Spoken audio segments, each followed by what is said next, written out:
Hello, my name is Dr. Michael, and I just want to welcome you to this week Leadership Advancement Mentorship Podcast. Today, I want to share with you something that's going to add value to you. And there's this story of a 6-year-old boy, and this little boy sells candy in the community, and people were wondering that why is this little boy selling so much candy? He's just 6 years old. Where did he get so much wisdom? What does he know about sales? What does he know about marketing? I mean, it was such a very true story of this 6-year-old. And they were asking him, why are you making so much sales? How come you are selling so much candy? I mean, he was really, making a lot of money as a 6-year-old. So then I'll find out what his secret is. And this is what he got. Anytime you want to make a sale, he would go to the front of a house and he would knock. Knock, knock, knock, knock, knock, knock. An adult will come out to the door and they will say hello. And they will look, oh, this is a little kid. I mean, they thought it's another adult that was knocking, and they will look at it. It's a little kid. They'll say, oh, hello. How can I help you? And this little kid will say, oh, please, do you have the address of the roof repairman? Do you have his phone number? And they were like, what does a 6-year-old want to do with the phone number of the repairman, the roof repairman? They will say, well, we don't really have it. And he will now look at the adults and smile. He said, because when you eat one of this, my candy, you're going to go through the roof. Oh, it's just so funny. And they were like, wow. They would just laugh and buy the candies, as many possible candy from him. So what I'm about to share with you is how to go through the roof. Yes. Just like the little kid was saying that when you eat this, my candy, you're going to go through the roof. And that's what I want to share. How do we go through the roof? And I'm going to title this podcast, Breaking Your Glass Ceiling. Yes, you hear me right. Breaking your glass ceiling. You see, the glass ceiling is something that is transparent. It's a self-imposed limitation that people have put on themselves. And that's why it's a glass ceiling. It's something that you can see through it. It's a glass ceiling. And to really help you, I just want to show you something, because leadership is so visual. I wanted to see this thing by yourself. I wanted to get this point, because I make this just for you. I want you to see it, that breaking the glass ceiling is really real, because you are made for more. And I want you to know that you can break your glass ceiling. You can break your glass ceiling, because this glass ceiling is just a self-imposed limitation. It's a ceiling. It's something that has just been there, but I want to show you how to break it, how to break out of every limitation, everything that is limiting you, that is not making you to stretch, to stretch and reach your potential. Your potential is what you are yet to do. Yes, you can break that glass ceiling. Yes, you can, because you're the only one that can break it. So I want to give you the armor. I want to give you the tool that you can use to break this glass ceiling, because you can break free from every self-imposed limitation. So I want to be showing you how to unlock your potential, be the best version of you, because there's only one you in the whole universe. And you can be the best version of yourself when you break the glass ceiling. Now, to do that, I want to give you just this little acronym that I've created, because most limitations are self-imposed. Most limitations are self-imposed. So how do you break it? So I'm going to be giving you the acronym TILL. We'll be using the acronym TILL, T-I-L-L. That is the way you break this glass ceiling. And the word TILL, interestingly, it also means cultivate, break up, to walk, and to plow. That is what it means. But what does this acronym really means. Now, I want to show you this in a very unique way. So let's look at what the acronym means. So the T talks about the twins triggers engagement of personal growth. The twin triggers engagement of personal growth. Then the I talks about identify a growth environment. Then the first L talks about leave your comfort zone.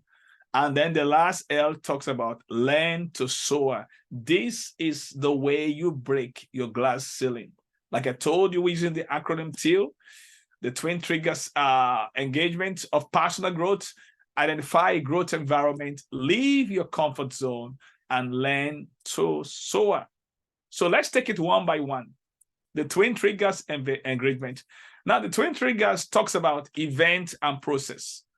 It talks about event and process. Now, event is a day program, a day workshop, a day training, a day development class that you have. I was in Florida last week, and I was attending the International Maswell Conference, Leadership Conference. It was a great time. I was there from Monday to Saturday, learning and growing with other leaders all around the world. We have speakers like Deion Sanders. We have great speakers like John Maswell. I mean, they were all there. It was a very great time of growth and learning. But one thing I want you to get is this. Event is good enough for decision making. Event is good enough for decision making. Event helps us to make decisions. But after the event, we need a process. The process is the key to transformation.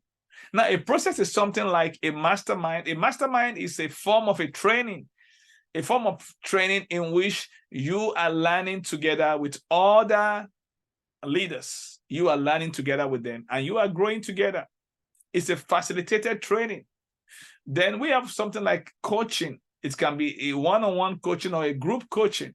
So these are processes. So for you to break your glass ceilings, you need these twin triggers. You need constantly to be attending events. Like I'm going for another one now on August. There's also many virtual events that you can attend. Event is not limited to physical. You can attend virtual events. There's some free events. There's some paid events.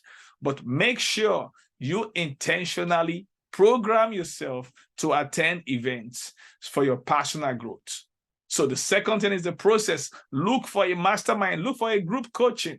Even if you have to pay, listen, the only thing in life, the only price, the only assurance of a better tomorrow is your commitment to personal growth today. So don't play with your personal growth. Don't think that it's too expensive. Listen, you need to value yourself enough to invest in yourself. Now, let's look at the second thing on how to break this glass ceiling. We want to look at I. I talks about identify a growth environment. Now, a shark, I don't want it to be a shark in a fish tank. A shark in a fish tank will only grow 8 inches, but in the ocean, it will grow 8 feet and more than 8 feet. This shark has a capacity for growth, but because of that fish tank, there's a limitation for its growth. A shark will never outgrow its environment. The same is true about you. So that's why you need to identify a growth environment. Now, the only difference between you and this shark is this. The shark cannot leave the fish tank, but you have a choice. You can choose the right growth environment. So let me show you, what does a growth environment looks like? What does it look like? So let me paint a picture of a growth environment, 10 different pictures of a growth environment. Number one, a growth environment is a place where others are ahead of you. Don't stay in a place where you are the head of the class. You need to be in a place where others are ahead of you. This is why, personally, I joined the Maswell Leadership. Even though I created a leadership community, LAM Global Community, but I also am still part of the Maswell Leadership, where many people are ahead of me. The second thing about a growth environment is you are continually being challenged. You are continually being challenged. This is where you are continually being challenged. Don't stay in a place where you are not challenged.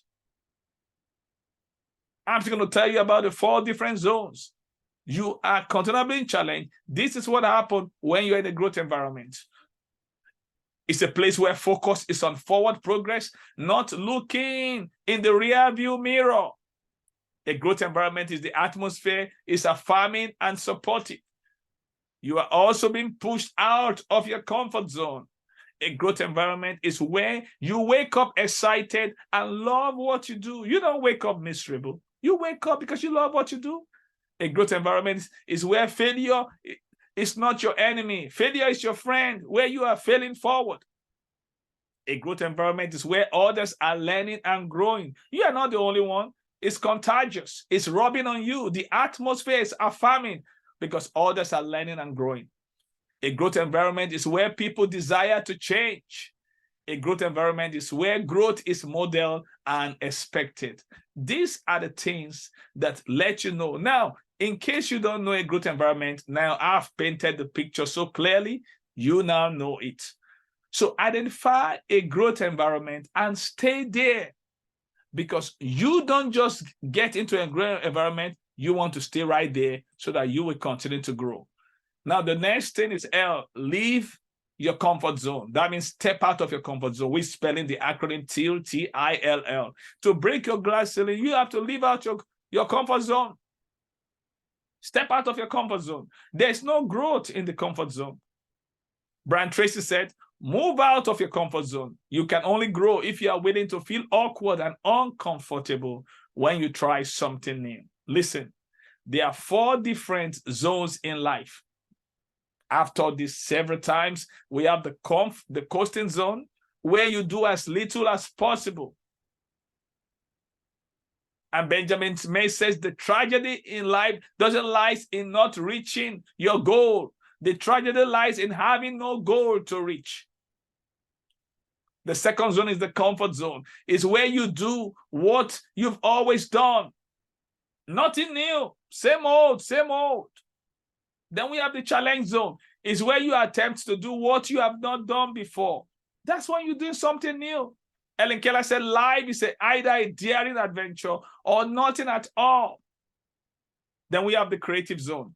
The creative zone is where you attempt to think what you have never thought before. This is a zone of thought, a zone of thinking.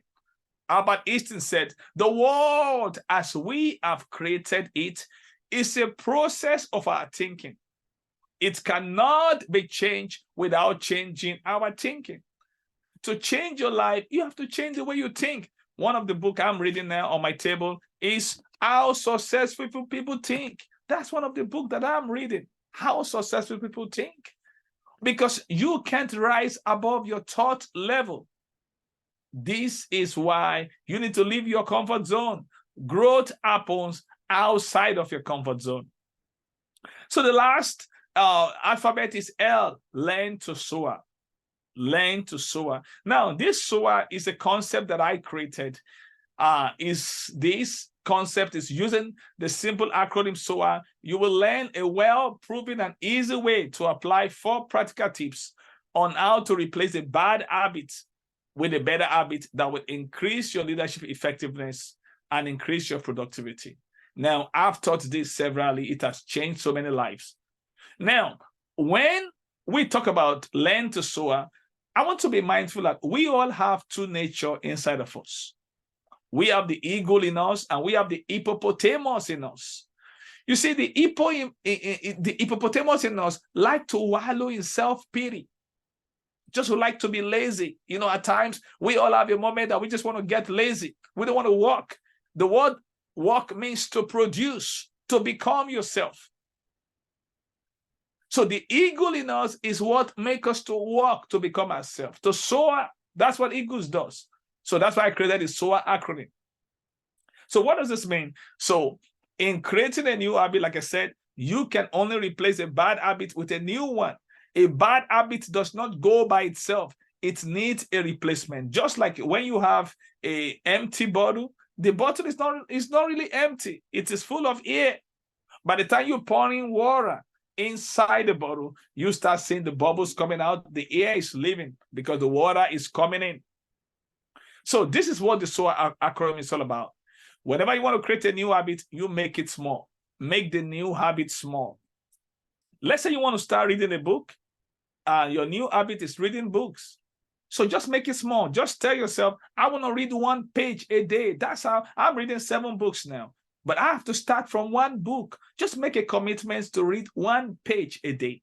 Read 1 page a day. So you make it small. That's it. Everybody can do that. So the second thing is you want to make it obvious. Make the new habit obvious. Obvious means make it visible. You want to put the books where you can see it as visual reminders to remind you that you're supposed to read this book. Put the book where you can see it. That's what to make it obvious. The third thing is make it automatic. Now, there are some habits that is already automatic in our life, like eating and sleeping. So whenever you want to create a new good habit, you need to associate this new habit with a habit that is already established. Because the law of formation of habits says that an habit has to be established before you can improve them. You need to stabilize an habit before you can optimize them. Just like a guy that want to start going to gym, what he did is he was going to gym every day. I learned this from James Clear. He would go to the gym and spend 5 minutes and come out of the gym. He would go to the gym and spend 5 minutes. Every day, 5 minutes. Every day, 5 minutes until he was consistent. Then he now increased the time. That's the law of habit. You have to establish an habit before you can improve it. So make a commitment. Now, you need to attach this new habit to a already established habit like sleeping or eating. So you have to make a statement. Now, there's something we call pen to paper psychology. So you write a statement that before I sleep, I'm going to read 1 page of this book. So you write that statement. Or before my breakfast, I'm going to read 1 page. Before my lunch, I'm going to read 1 page. Now, you are associating a new habit into an established habit. And the last one is make it realistic. Don't say you're going to finish the book within 1 week. Don't forget, you just started reading. You can say, I'm going to finish chapter 1 within a week. That's realistic. So this is how to soar. You make your new habits small. You make it obvious. You make it automatic, and you make it realistic. This is how you break your glass ceiling. I want to tell you, you can break your glass ceiling. You can break any limitation that you have around you right now. I want you to engage this TILL acronym to break the glass ceiling. Now, listen to me. Whatever limitation that you have is what you create. Everything begins with a mindset, and you can reset. And this is why I just gave you this acronym. Till I come your way next week with a guest speaker. This time around, I'll be bringing some guest speaker in the podcast. I want you to remember one thing. It doesn't matter how much you learn. Without application, there will be no transformation. So make sure you apply what you learn. And I'll see you next week. Thank you. Bye.